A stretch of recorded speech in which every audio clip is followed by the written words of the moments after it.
soit f, la fonction définie sur R par f de x égale x sinus de x2 plus pi sur 4. On nous demande de déterminer une primitive grand F de petit f sur R.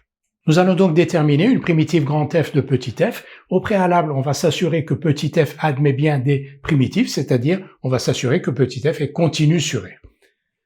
Pour montrer que petit f est continu sur R, il suffit de montrer que petit f est dérivable sur R, et c'est le cas ici, puisque petit f c'est le produit de deux fonctions dérivables sur R, x est dérivable sur R, vous le savez, et sinus de x2 plus pi sur 4 est dérivable sur R comme composé de deux fonctions, la fonction sinus et la fonction x2 plus pi sur 4. Donc f est dérivable sur R, elle est donc continue sur R, f admet donc des primitives sur R. Maintenant, on va observer la forme de petit f de x égale x sinus de x2 plus pi sur 4. La dérivée de x2 plus pi sur 4, c'est 2x que l'on reconnaît ici. Donc f est de la forme u' sinus de u' sinus de u à un coefficient près. Et c'est cela qu'on va écrire. Donc on va dire soit u, la fonction définie sur R, donc par x2 plus pi, définie sur R par u de x égale x2 plus pi sur 4. Alors u est dérivable sur R.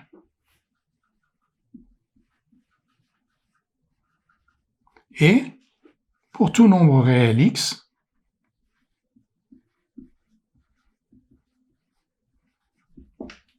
on a u' de x égale 2x. Et on voit donc que f s'écrit sous la forme u' sinus de u à un coefficient près. Ce que l'on va écrire ainsi, pour tout nombre réel x, f de x égale donc x qui est donc 1/2 de u' de x, fois sinus de u de x. Et cette forme-là, on la connaît, donc 1/2 de u' sinus de u.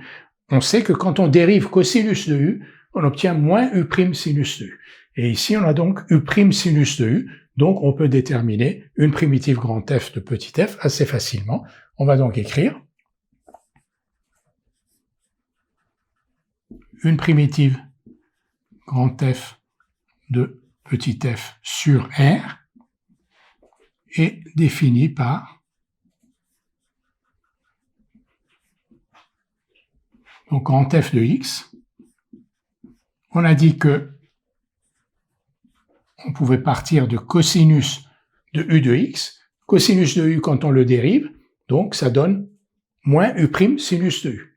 Ici, on a 1/2 de u', et donc on va ici mettre